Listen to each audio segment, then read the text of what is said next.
if time permits, I'll do my best to actually meet the clients at the property to do that kind of handover, welcome them to their new home. And I guess I get as excited as what the purchasers do. And that's something that they've told me so many times. It's like, wow, you're so excited. Like, you're on our level. Yep. It's like, of course I am. Like, this is an exciting thing. Yeah. Yeah. Going once, going twice, sold. You're listening to the Property Pod. Hi guys, welcome back to the Property Pod, your weekly engagement into real estate here in the Hobart Marketplace. I'm your host, Aaron Horn, and I'm joined once again by Patrick Berry, Director of 414 Property Co. at the podcast desk. Just me again this week. John's disappeared again. Yeah, I don't know if we should talk about it, but we both got a text last night from this random number saying, hey guys, it's John. This is my burner phone for when I'm on holidays. It's like, why have you got a burner phone?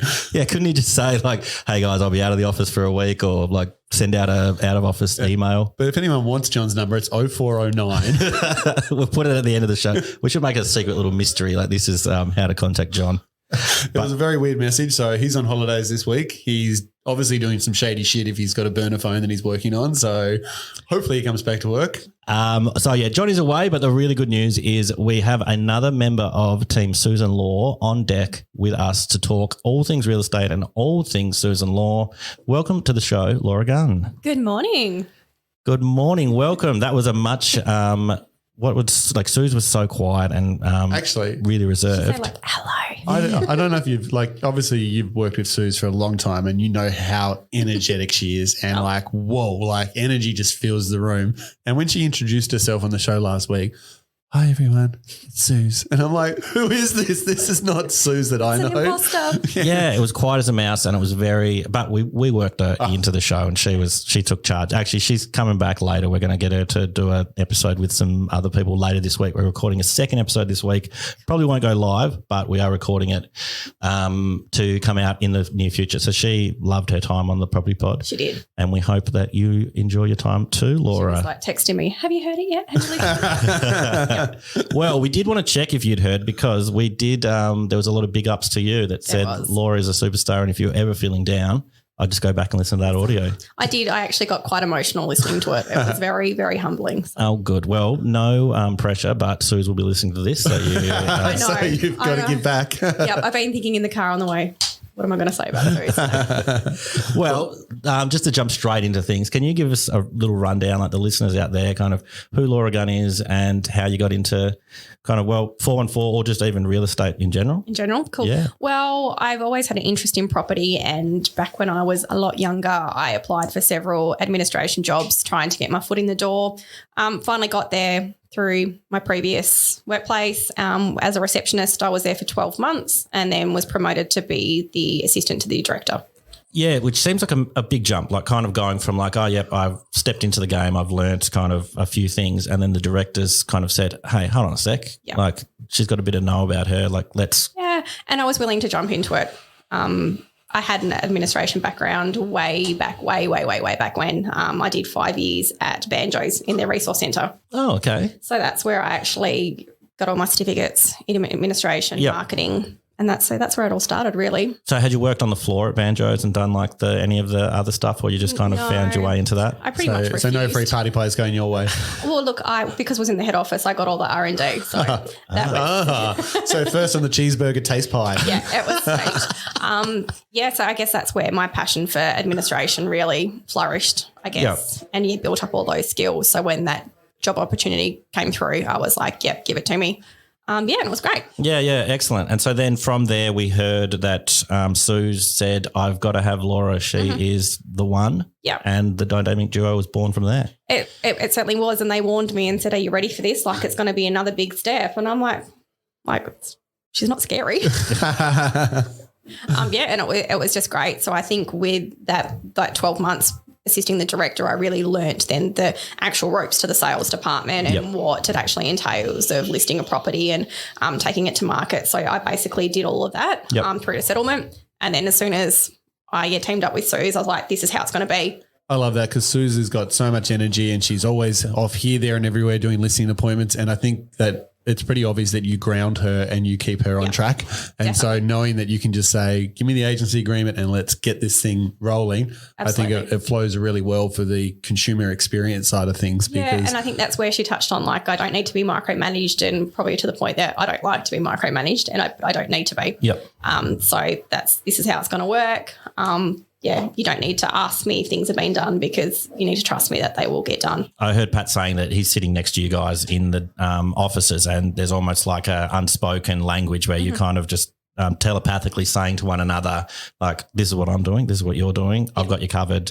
I got your back. Yeah. Yeah. So that's got to come with years of experience. How did kind of the working relationship develop? Like, was Sue's kind of like, this is how it needs to be done, or did you come in and No, say that was pretty much me. Yeah. I think, not to sound controlling, but that's just kind of like my idea of this is how the things team are was done. Going to work. Yeah. Yeah. And that's, so that's 6 or 7 years deep now. The Correct. two of you. Yep. And it just kept on rolling from there. So I guess I was just a general PA to start with, and then I kind of took on writing all the scripts for the properties, obviously attending all the photo shoots, and then I would go on to, once the property has under contract, obviously would be at that open home together. Yep. If it wasn't sold at that open home, I would then go on to do the private inspections and then actually sell the properties for Suze. Yep. So that was a really good, I guess, self-esteem boost, because I was actually out there selling the properties as well. definitely, because if you come from that admin background to then be thrown into actually negotiating a sale and working directly with purchasers, it is a different experience for sure. And it was really good. And I think that's where my strong point is as well, working with first home buyers. I was a first home buyer myself only 3 years ago, so I could really relate to them. I knew what they were thinking, what they were feeling, and I could just nut out the process for them, and they felt really at home with that. Well, yeah, I know Aaron and myself. Well, Aaron bought it about the same time ago. Would have been about 3 years ago. Been exactly 3 years ago. And that's what started this podcast for us. Is we realised that first home buyers don't really know what's happening, and no one takes the time to explain it to them very well. Even second home buyers or third home buyers, if they're way down their property journey, but they may not have actually sold a property for 20 years. And everything's completely different. Yep. So I'm still going through those processes with them, and it's just kind of like holding their hand and just making them feel safe and secure about what's going on. Like, obviously they're investing a lot of money, so it's good to nurture those relationships. And it's a really nice touch, because I think that gets lost in this marketplace, especially with how busy it is. People just want to close out the deal and We're move not on to the next transactional one. agents whatsoever. Yeah, so- no, I've definitely noticed in listening to Suze the personal connections that she's building with people, and every time you've been to a photo shoot with Sebastian or something, the vendors are just like, oh my God, you guys are the best team. And I hadn't actually met her, and it's been like 6 years, and it was the first time we've seen each other, and we just kind of like ran into each other's arms and like hugged each other. So it's really COVID safe, of course, though.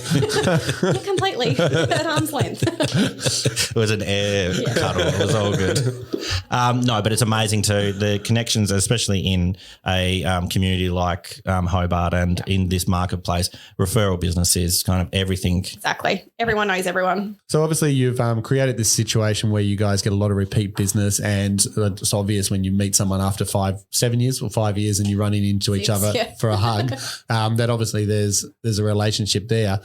After a sale is complete, how do you guys actually create that experience moving forward so people don't forget your name? Because in this industry, like, too often you'll hear of agents complaining, oh, I sold John his house, and then you see, and then you see that John sells his house with XYZ agency down the road. Oh, he never called me, promised me I'd get it. Like, what are you guys doing differently, I guess, that really nurtures that relationship past the sale process so people don't forget about you? Well, our kind of new slogan, I guess, over and above, is definitely what we do. So down to settlement, just the gifts that we give. Suze is the most generous person I've ever met in my whole entire life. So it's, I guess, she's giving. Even in the week and a half you guys have been here, the amount of food that's come into our desk, like the little gluten-free raspberry bun things the other day. Oh, I missed those. That must have been when I was up north. So that was look out. So Freons, that's the word. I was trying. The word escaped me. Yeah, and gluten free so that Chris could have some. So good. And then there was also those sausage rolls and the banana bread. So yes. So wait, Sue's up to 4. Sorry, I'm getting sidetracked. I just want to count it out and just so we've got about 5 dishes Suze has brought in. How many has pastry chef Sam brought in? 0. 0. I'm going to have to amend his blog and say, come on, mate. Like, you've been outnumbered 5-0 here. That bio was false. Yeah. If he lies about his bio, what else is he lying about? So obviously the gifts are a big part of when the settlement takes place. And then again, obviously if time permits, I'll do my best to actually meet the clients at the property to do that kind of handover, welcome them to their new home. And I guess I get as excited as what the purchasers do. And that's something that they've told me so many times. It's like, wow, you're so excited. Like you're on our level. Yep. It's like, of course I am. Like this is an exciting thing. Yeah. Yeah.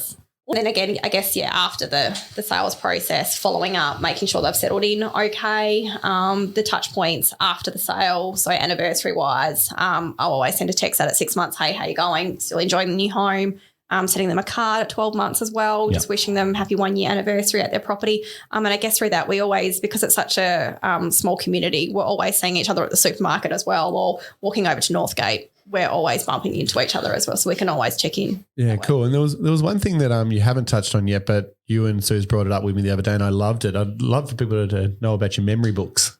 Yes, memory books. I don't know about these. Yeah, see, I thought this is a really cool idea and something that would be really interesting to look into further. Yeah, definitely. So it's just a hard book cover, and then I print all of the photos out on gloss paper and binds it all together, but it's like not the old school binder with the glue. Yeah. So it's kind of like Snapfish, I guess, when you've done a picture book on Snapfish. Yeah. Yeah, so we do one of those up, tied up with nice ribbon, and it's something just we can either give it when the property goes unconditional or at settlement. Yeah. It's just something to really, I guess, if they're moving away, for example, that was where it really hits the heart. Yeah, they've got something to look back on. And that sentimental bit of kind of, here's some really nice photos of the place when you had it. Oh, yeah, I really, really like that. Oh, yeah, no, you've got like mum and dad's family home that they've been in forever and now it's time to move on. So, it's a nice touch.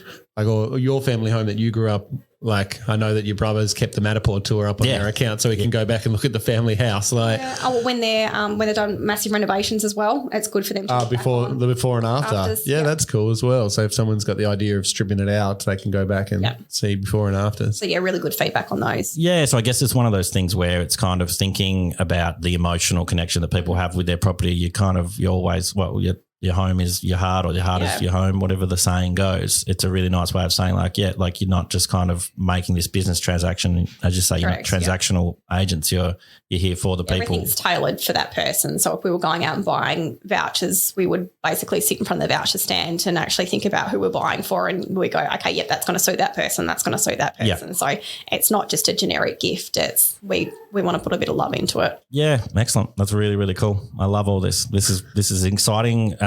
Side of having kind of a new fresh face come into the office and be like, oh, this is the way we do things and this is why we're being so successful. Got lots of ideas up in the top of the head that can't wait to sit down with Pat. Yeah, and I think that's what I was most excited about bringing you guys and Sam and Joe into the mix as well, is that, we've been around since 2006, but it's always just been us. Yeah. And we've had a few agents come from other agencies, but 80% of our staff we've brought in ourselves, trained up ourselves and got them running ourselves. So we haven't had that outside experience of people coming in saying, look, that's good, but this is what we do. Yeah, exactly. And I guess the bonus is with us, obviously Joe from property management, Sam and Sue from sales, and my strong admin background. You've got the best of all worlds covering us four. It's like building the property Avengers. The property Avengers. What do you reckon about that? That could be a new marketing ploy. You had a mask on yesterday. I did. You did, yeah, which was Black very Panther. cool. I was going for. Oh, okay, yeah. 414 forever. Oh, goodness. How we get off track so fast, Aaron. Indeed. Just before we kind of wrap everything up in here, can we learn a little bit more about you, the person, Laura, who we found out just before we hit record, Lulu, maybe a nickname at home?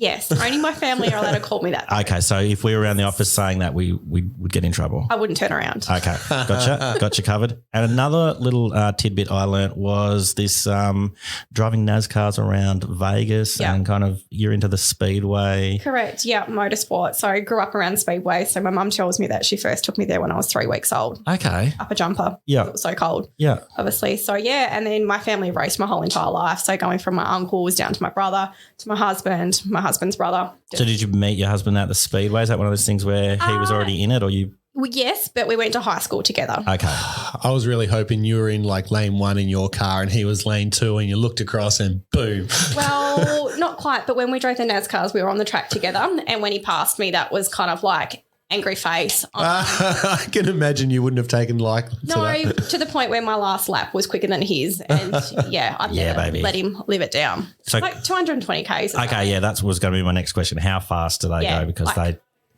we had the instructor's got like his own pedals and stuff like that. But I was just like, when I race go-kart, Sam was never allowed to tell me how to drive. It was, again, with Suze. So you raced go-karts as well? I did, yeah. When I was 16 through to probably 18, maybe, Well, just so you are aware, when we do go to Hyperdrive as a team to I suck at that. Fuel, because I was going to say you may have to have a little penalty start, like a handicap expert level mode. You get me on tarmac and I'm completely hopeless.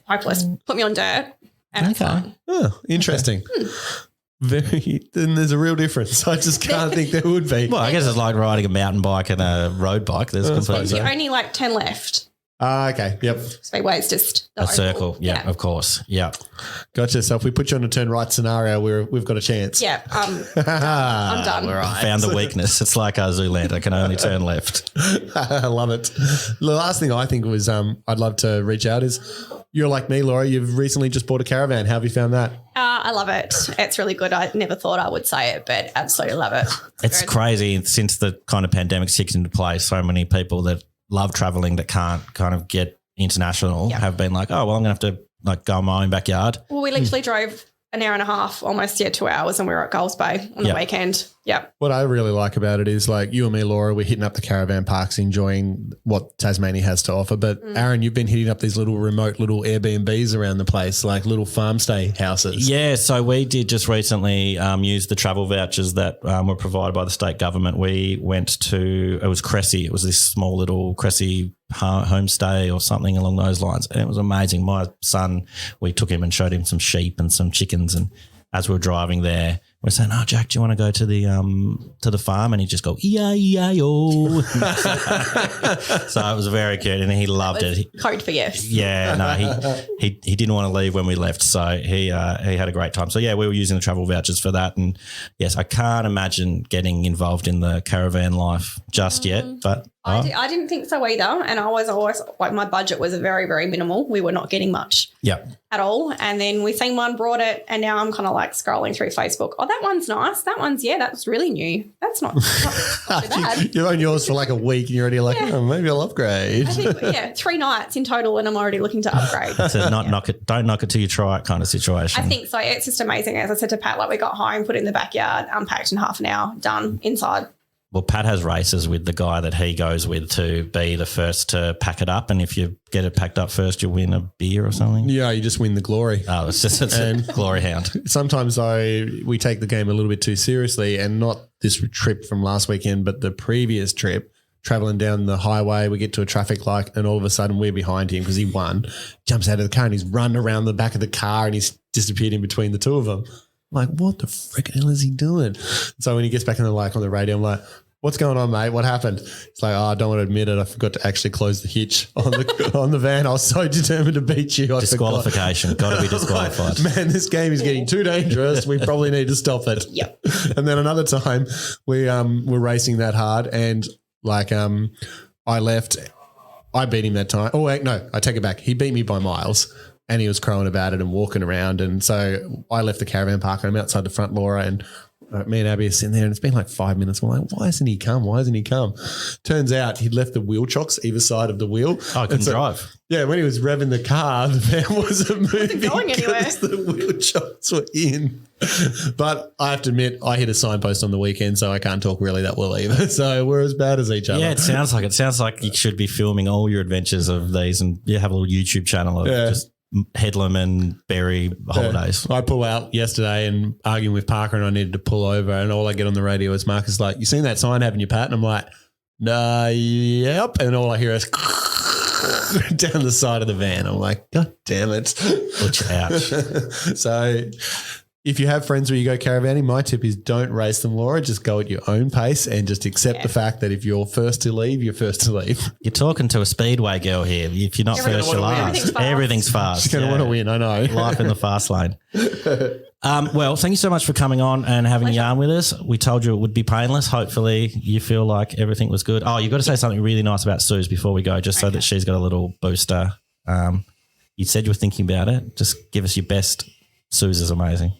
Suze is amazing. Yeah, we Hands agree. down. Yeah, we Hands agree. down. Yep. That's enough. Suze is amazing. Here, Suze, I'll chime in because you'll still be listening by now because you're dedicated to the show now. Suze, you light up the room. You really do. Your energy is infectious. Like every time I'm here listening to you talk about how you're getting this next listing, this next opportunity, it always amazes me where you find them and how you pull them together. So thank you very much for being part of our team. I appreciate it. Wow. And thank you, Laura, for. Wow. Oh my God, that put me to shame. And return serve.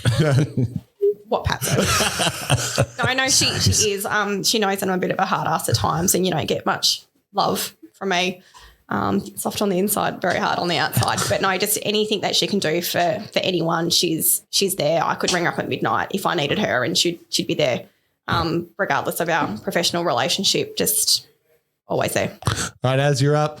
Yeah, no, look, I just want to throw my love at everybody that's joined the 414 team. I think at the moment we've kind of maxed out the entire space with everybody that's joined, but it's been really, really fun welcoming all these people in. I guess I have to thank you for giving me a desk, Aaron, because I think I kicked you out of your I've been moved to the cupboard, Harry Potter. I feel very Harry Potter in there. So we're making magic in the cupboard. I love Harry Potter, so Well, just be glad I didn't kick you out to the kitchen space.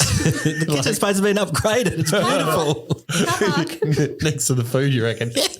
Yeah, we'd end up pretty big back out there.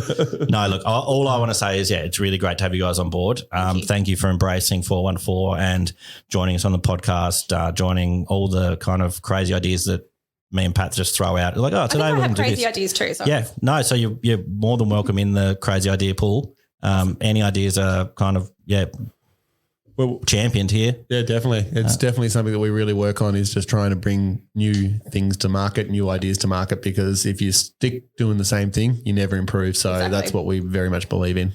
Yeah, shout out to you guys. Welcome to the team. Thank you. And thank you for joining us on the Property Pod. My pleasure. Thanks a lot. Excellent. See you next week, guys. Bye. You have been listening to the Property Pod, recorded and edited by 414 Media House in conjunction with 414 Property Co. This podcast is general information only, and the thoughts and views expressed is the opinion of our panel, and listeners should always seek then use their own investigation into any topic we discuss to ensure they fully understand their own situation. It does not constitute and should not be relied on as purchasing, selling, financial or investment advice or recommendations, express or implied, and it should not be used as an invitation to take up any agent or investment services. No investment decision or activity should be undertaken on the basis of this information without first seeking qualified and professional advice.